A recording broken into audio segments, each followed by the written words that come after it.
Denver, Colorado, as you get a look at Sports Authority Field at Mile High. Straight ahead, we've got a good one on tap here between the Detroit Lions and the Denver Broncos.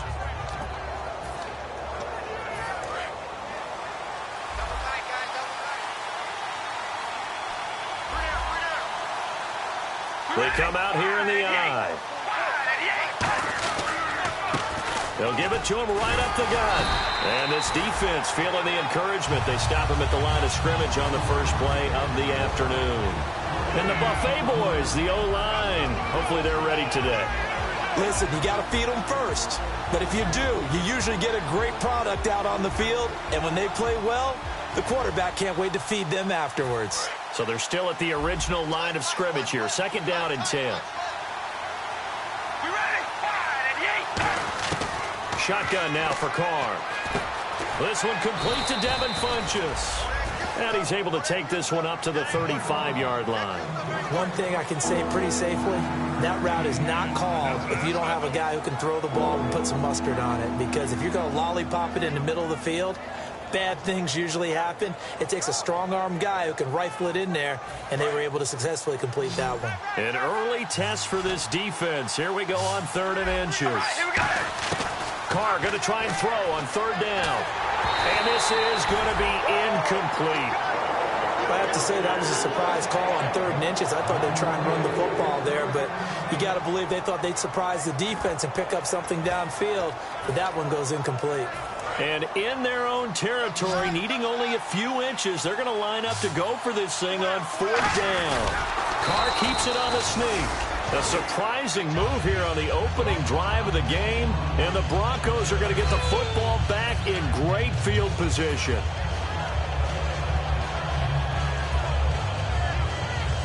And they'll start this drive with very good field position.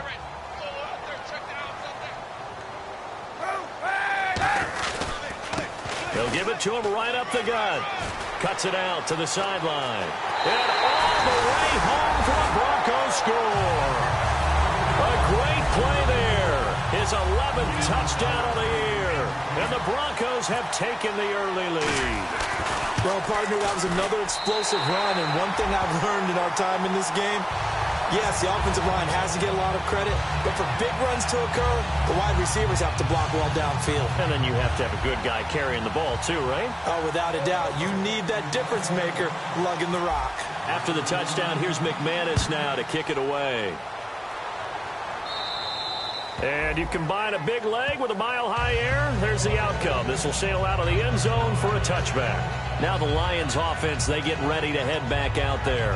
And last time we saw them go for it in kind of an unusual situation. It's not like it's a fourth quarter do or die. They went for it, didn't get it. We'll see how that affects them this go-around. Partner, I'm wondering if we're starting to see the effects of analytics coming into play here, where people are studying the number of possessions, how many times you should go for it, what position it leaves your team in.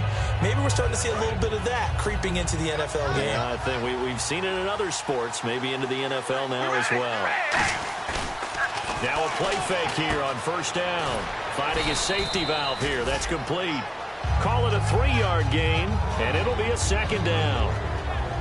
And a look now at how the Broncos line up defensively. A former first-round selection, Bradley Roby, is comfortable whether covering in the slot or outside the numbers.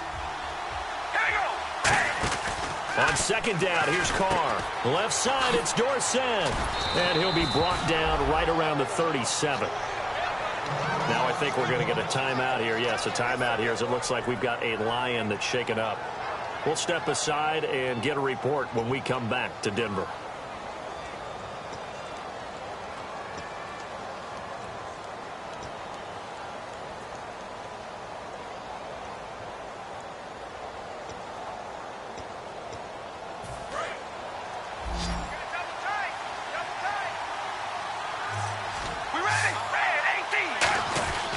Now a handoff here to his running back. And a good swarm to the football defensively as they get him down at about the 40. A couple of Broncos there in on the tackle. J.J. Watt makes another tackle there, and it's for a minimal gain. And let's face it, if that's all you're going to get running the ball, you're not going to have much success against him and his team. Or, yeah, you better find a way to go around J.J. Watt, which isn't easy to do. It's really not, because you got to try everything. Can you go around him? Can you go by him? Can you influence him to get him out of position so maybe you can wall him off? He's a really sharp, intelligent player, as well as a physical specimen. Carr to throw on second down, eluding the pressure right. It's an 8-yard pickup and leads to a new set of downs. That was an excellent job of recognizing the situation. His first read wasn't there. Heck, his second read wasn't there. But he bought himself a little extra time scrambling out of the pocket, got to the sticks, and picked up the first down. Fresh set of downs here. What's tight? Tight is right. What's tight? Tight is right. We ready? On 1st and 10, here's Carr. And the tip there altered the ball flight, and it falls incomplete. It'll be second down. You got to give some credit. They're able to hop up in the air and bat that one away. And that's frustrating for an offensive lineman, because the only recourse is when he goes in the air to try and give him some type of a pop or a shove, hoping to bring his arms down. Carr again here on 2nd and 10. Funches with a catch over the middle. And they'll get 9 there as that sets him up better for 3rd down. And when you're playing a quarterback with some experience and some moxie, you enter the danger zone when you decide to blitz him, because if he's able to diagnose as he did on that play, he can hurt you downfield. He reads defenses so well, doesn't he? He really does, and the best part about that play for him, I don't think that was his primary target. I don't think so either. I think he had the read, figured out where the blitz was coming from, and went to a secondary target for a really nice game. Now they'll run it on the toss. And he is going to lose yardage here. Losing 4 yards that time. And now it's 4th down. So on 4th down, here's Sam Martin to punt it away for Detroit. I have to admit to a little bit of surprise on that play call. Short yardage, and they try to go wide. They got spilled for their efforts. He'll send this one into the mile-high air, and it's a good one. And this is going to carry well into the end zone for a touchback. And Denver getting set to take the field. And they were able to punch it in the end zone last time. They'll be looking to do that again here for the defense. Obviously, they'll be looking to stop them from punching it back in the end zone. It always is punch-counter-punch, isn't it? And which team has the advantage? Well, let's just go back. Last time on offense, they rolled downfield, got into a good rhythm. You can see a little more bounce in and out of the huddle. You can see the sideline really get into the game. So defensively, you're thinking to yourself, how do we take that away from them? How do we get the advantage back? Let's see what they come up with. I think pressure is always the first way to go. You love pressure. I love it. We'll see if they dial it up this drive. And they'll go with a ground attack here. And now a fumble. The ball's out. Wow. That ball gets knocked free, but a teammate comes along and scoops it up.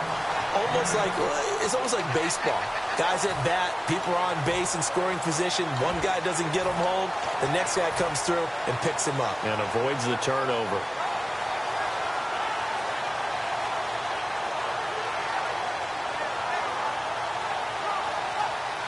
So the offense puts the ball on the ground, but they pick it back up. Now they face a 3rd down.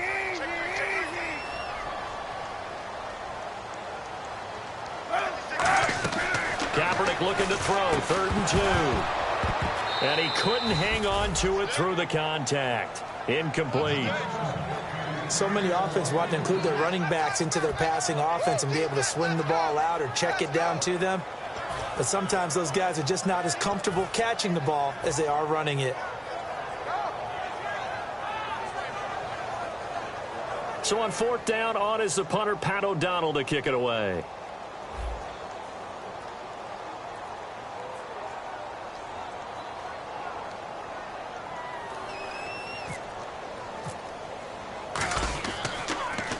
And he gets it away, and it's a laser headed for the sidelines. That one sails out of bounds. The side judge will walk it off. And he says it went out of bounds at the 9-yard line. Nice punt. And Detroit getting set to go now.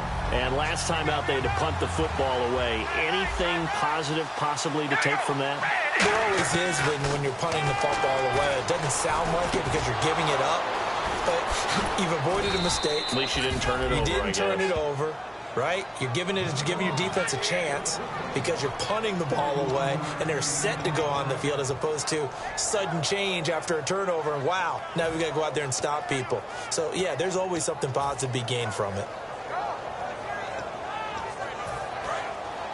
Looks like the defense in press coverage here. And now here's a carry heading left. And he is going to lose yardage here. A loss of a full 3 yards, and now it's second down. So the Lions go backwards there, and unfortunately that's something they saw a lot in 2015. They had the fewest rushing yards of any team in the NFL. It's one of those dubious titles that no one really wants to claim. Even teams who say, well, don't worry about running it because we throw it all the time. Being able to run it when you want to is a key to success in the NFL, and Detroit struggled doing that. And they're going to get this one all the way out across the 45.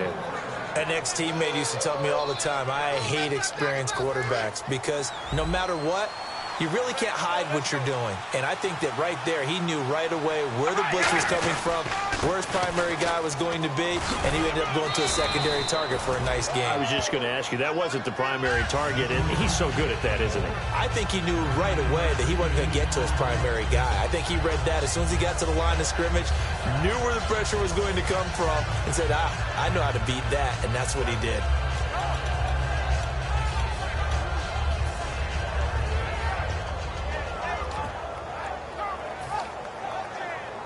Just 1 yard to go here on second down.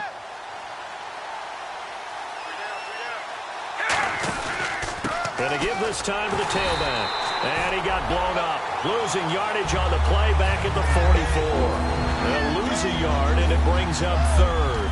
On offense, the guy that you want to have the best eyes on the field are your quarterbacks. So you can see everything pre-snap, and then, of course, as the play develops. On defense, oftentimes it's the linebacker. And on this play, his eyes took him right to the ball. Then he made a nice tackle. They come out here in the eye.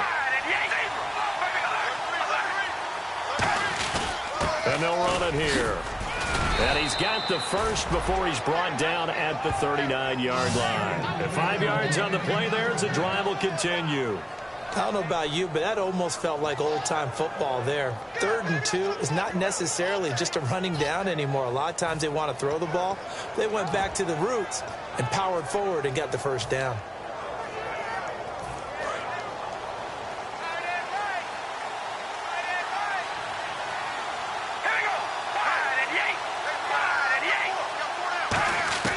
Throwing on first down is Carr. It's brought in left side by Tate. A gain of 6 there on first.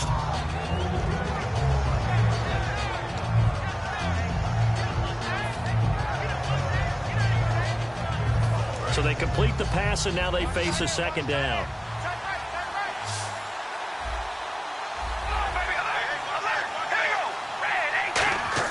From the gun, it's Carr. Caught left side by Funchess. And a nice gain at 21 yards. This offense is in. And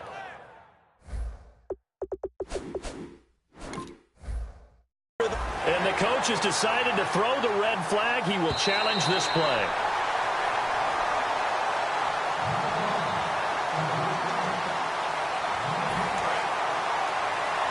I'm sure as a coach, when you throw the flag, you hold your breath, then you get the verification you were right, a sigh of relief. Not only a sigh of relief, a little vindication as well, because every time you pull that red flag and throw it, you could be costing your team a timeout. A gain of 4 on the play, and it'll make it second down.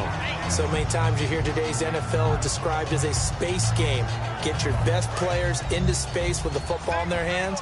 That's why sometimes you just swing it out to your runner, get him out in the flat, and let him have a chance to make people miss an open field. Now Carr. Forced out to his left. Looking for Stills here, and it's intercepted. A great read, and it's picked off. And the return just out across the 15 to the 16-yard line. And Denver getting set to take the field. And they're coming off a 3-and-out, my friend. I think they've got to look at that play sheet and go to a spot that they haven't gone before. Time to shake things up a little bit to try and get this offense moving. Okay, so how do you do that? How do you shake things up? You look at what you called before, realize it hasn't worked Go to so something well, else. and maybe try and find one of those special plays from one of your better players, and maybe try and hit something big and get things going in the excitement area.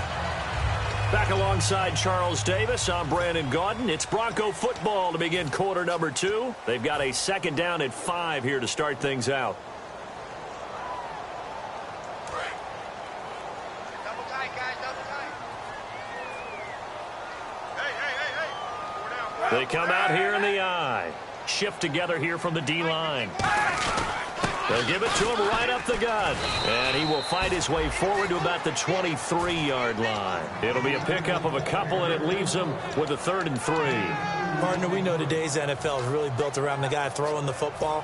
But these short runs, they still pay dividends because they can take their toll on a defense, and they can add up as the game goes along. You control the clock, you control the ball, and that way you often control the game. Oh, and the hard count might have got him. This might be a first down.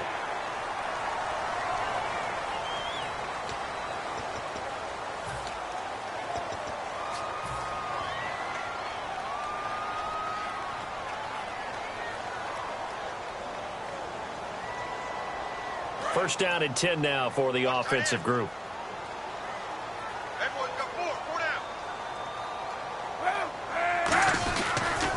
Now they'll run it on the toss. And some room to maneuver. They call it a gain of 19, and it moves the chains. You don't have to be a finished product to show some pretty good glimpses of what could be in this league, and we just saw an example of it on that nice run there. When I looked at him coming out of college, I saw a guy with raw, terrific ability, and I couldn't wait to see how it was going to be harnessed and polished up in the NFL. In fact, some people thought he could play a little slot receiver as well as run the football.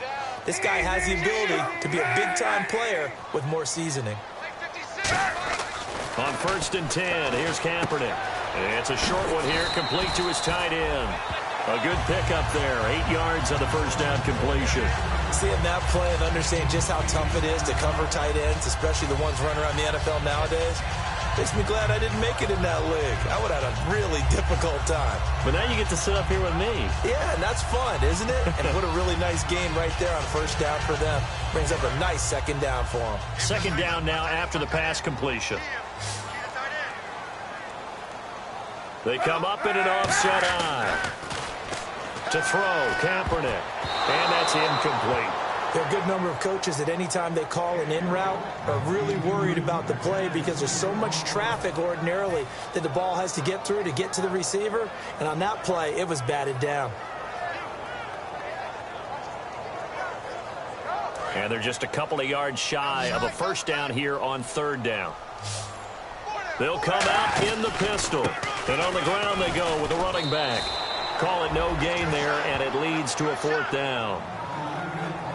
Wasn't able to get anything, no gain. Fumbled once already. Maybe he's being a little careful. Not necessarily on that play, but I'm sure that's in his mind somewhere. Oh, without a doubt, because protecting the football is job one for anyone who's carrying it, and that's exactly what he tried to do on that play, but it didn't gain him any yardage. The offense staying out. They're going to go on 4th and 2.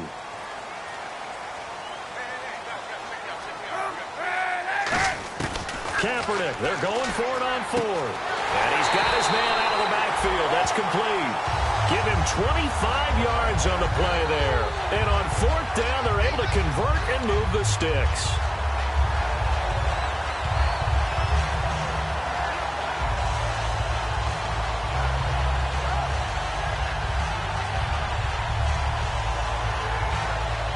So after that big gain, let's see what else the offense has up its sleeve.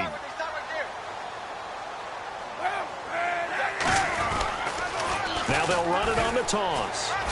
And he'll at least get him inside the red zone here, down to about the 19. 2 yards on the carry there. It'll be 2nd down. That's a good play by the guys on the defensive side of the ball. Held them to a gain of 2. And that changes the playbook a little bit now for the guy calling plays. 2nd and 8. Now he's got to probably think about going to the air instead of maybe staying with the ground game. And after the play on the ground, that brings up 2nd down here. And some extras coming up on the line here, readying for the blitz. And they'll go ground game here with a tailback. And just a couple yards there down to the 17. Okay, no score on that play, but this guy's been a touchdown machine all year long. You know they trust him with the football.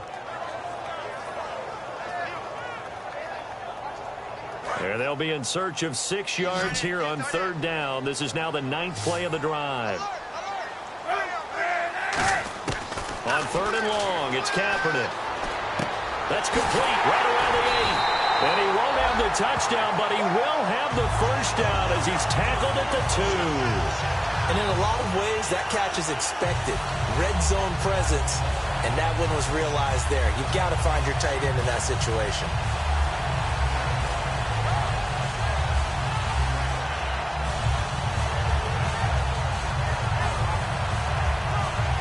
Well, just play after play after play on this long drive for the offense. And they'll try the ground game here with the running back. And he'll get in. Touchdown, Denver. A great effort there. His 2nd touchdown of the game, giving him 12 on the season. And the Broncos will add on to their lead.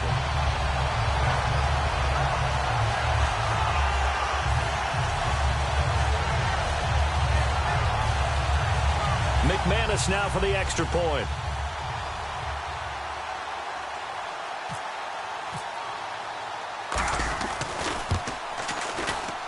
And it's good to make it 14-0.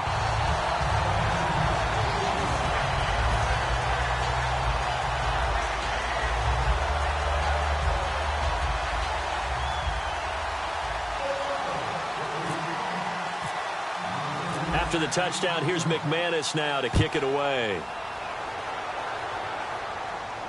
That'll be taken in the end zone. And he probably should have stayed in the end zone as he'll muster a return up to only the 14-yard line. And Detroit getting set to go now. And they had a nice little drive going last time. Threw the interception in the red zone. Cost them. Bad enough to throw it anywhere, but that drives coaches insane when they're thinking about, hey, we got a shot at points already. We're already in a spot where you're thinking you got 3 on the board for sure, and to come away with nothing, that's a really tough one for them to swallow. Yeah, will they make up for it? They go back to the air here after the INT on the last drive. And he will find his man on the outside. Give him 9 there on the first down completion. Partner, it's a lot of fun watching the NFL now, isn't it? Because when the big fella runs routes, it used to be when we were kids, he'd run about 3 different routes, and that was it. Now he can run anything and catch the balls we just saw there. Completed pass play. Now let's see if they go back to the air or to the ground. On second down, here's Carr. Oh, he dropped it. They were looking for him in the middle third. He couldn't catch it. Now 3rd down. Looked like they had an opportunity for a big play across the middle, but he didn't have the concentration or the focus necessary and dropped it before he could haul it in.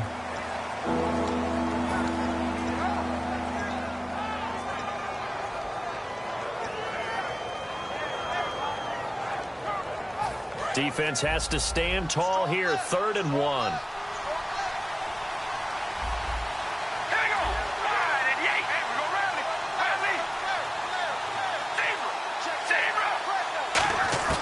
Carr going to try and throw on 3rd down.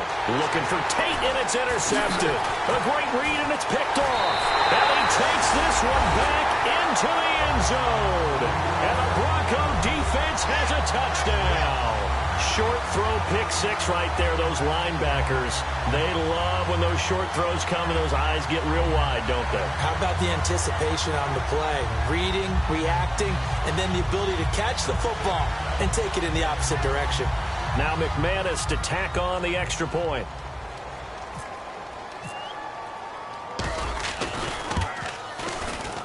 And it is now 21-0.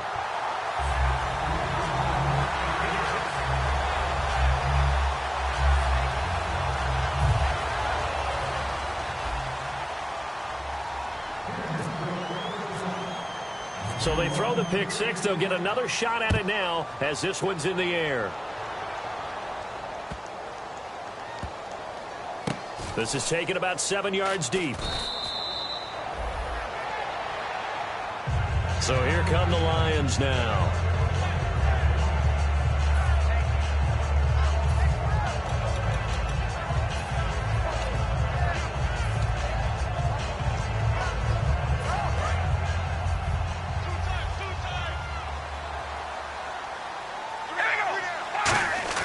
Now Carr to try again after the pick six.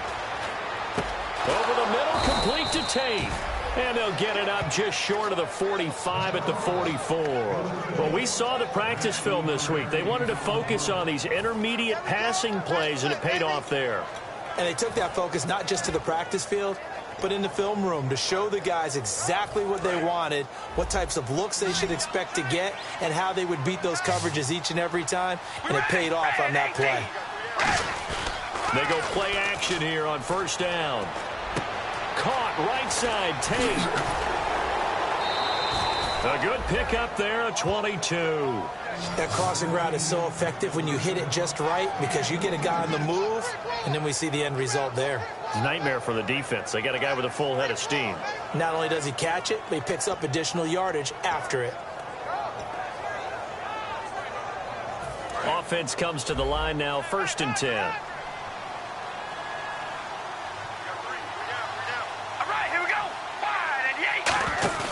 Now a play fake here on first down.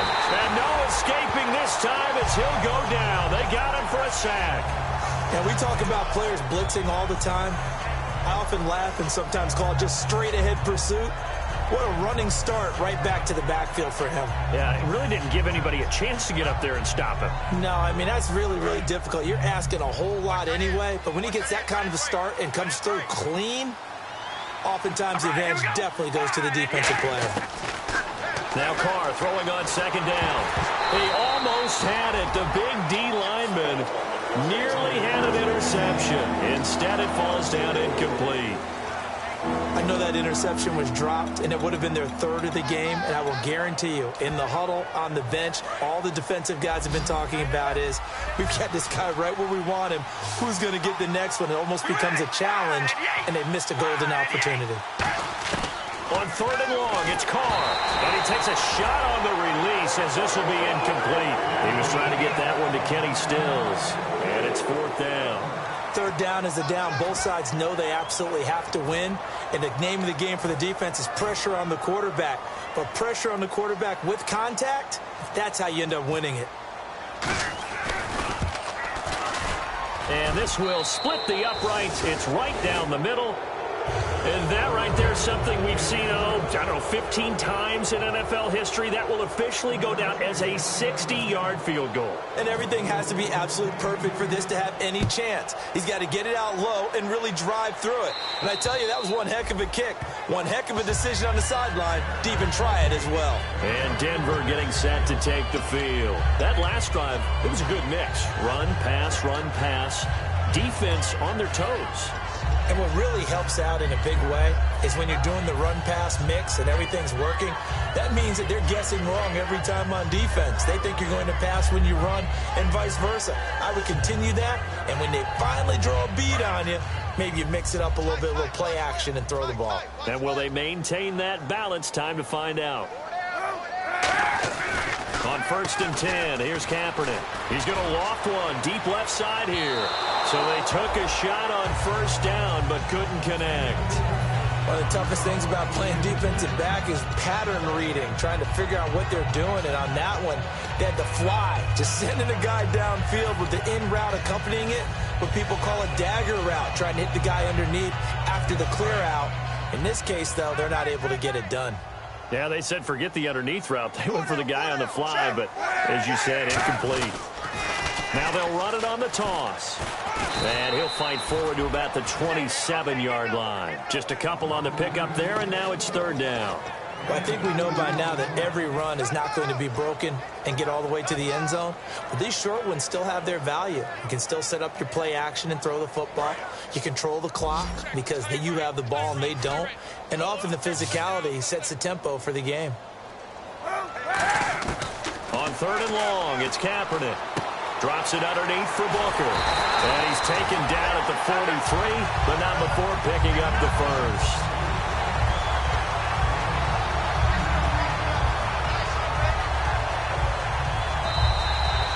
Two minutes to play here in the first half. Back to Denver right after this. Now the offense lining up 1st and 10. Again, we'll see the pistol here.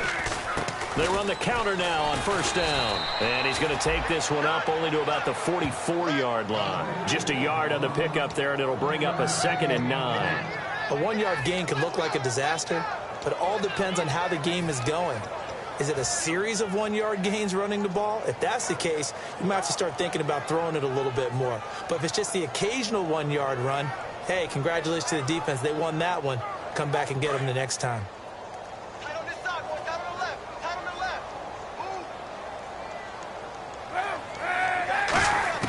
Now Kaepernick throwing on 2nd down. Going right side here, and that's complete.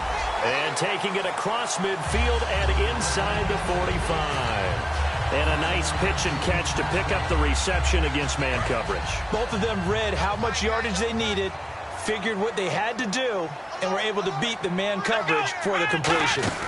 Now a handoff as they run left side. And he's going to be stopped at about the 37. Just what you want on a 1st down run. Call it 8 yards. And it's 2nd and 2. This drive is turning into an extended one, and the guy carrying the ball, he's becoming more like a body blows guy. Every carry is putting some damage on the defense. So after a while, I'm not too sure how many guys are going to want to run up and tackle him. And he'll give it here to his running back. And this time not as successful as he'll get back to the line of scrimmage and no more. They'll get nothing out of that one, and it's going to lead to a 3rd down. So nothing there, but maybe you blame that on the blocking. Yeah, at some point, you've got to win at the point of attack. And on that play, that was all the defense. They made it happen. Looks like a nickel set here defensively on 3rd and 2. And maybe expecting a throw. To throw, Kaepernick. But he will have a man, Demaryius Thomas. Now whistles come in. We're going to get a timeout here by the offense. It's just their first, so they'll have 2 remaining here before we get to halftime.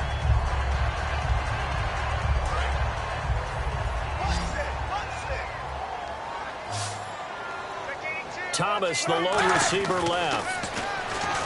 Now Kaepernick.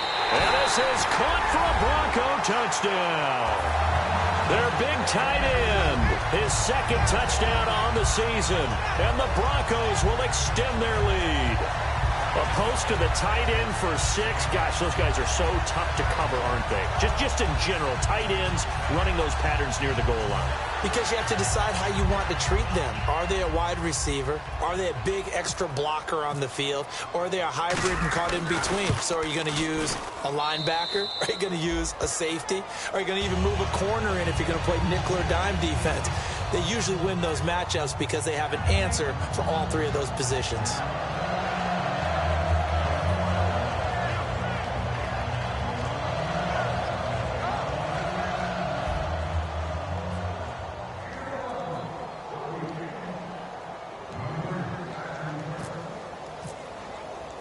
After the touchdown, here's McManus now to kick it away. This is fielded a couple yards deep. And a pretty good return here. He'll be stopped just shy of the 25 at the 20.